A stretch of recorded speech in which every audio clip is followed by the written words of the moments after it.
Ya, media sosial Twitter membuat komedian Komeng jadi viral.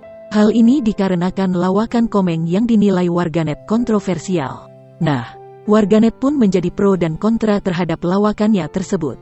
Sorotan berawal saat sebuah akun Twitter yang mengunggah kutipan lawakan Komeng yang viral pada tanggal 11 Januari tahun 2022. Barusan dengar orang ngelawak di TV bilang, anak gue saya kasihan pak, nanti ada yang intip. Daripada diintip orang, mending saya yang ngintip, tulis akun @aryayulit dikutip tribunkalteng.com dari Tribun Sumsel. Bapak mau kemana? Tanya Marshall. Saya mau jagain anak saya, jawab Komeng. Tinggalin anak bapak? Tanya Marshall. Takut ada yang ngintip orang lain, ujar Komeng. Ya kan bisa lewat depan, kenapa harus dari belakang? Tanya Marshall. Daripada orang lain yang ngintip mendingan bapaknya yang ngintip, tutup Komeng yang berjalan keluar set. Celetukan, daripada orang lain yang ngintip mendingan bapaknya yang ngintip, menuai beragam komentar.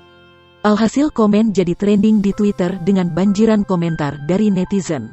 Hingga saat ini namanya memuncaki list trending topik Twitter pada Rabu, tanggal 12 Januari tahun 2022. Tak hanya di Twitter, kolom komentar YouTube tersebut juga dipenuhi dengan komentar pedas terhadap Komeng.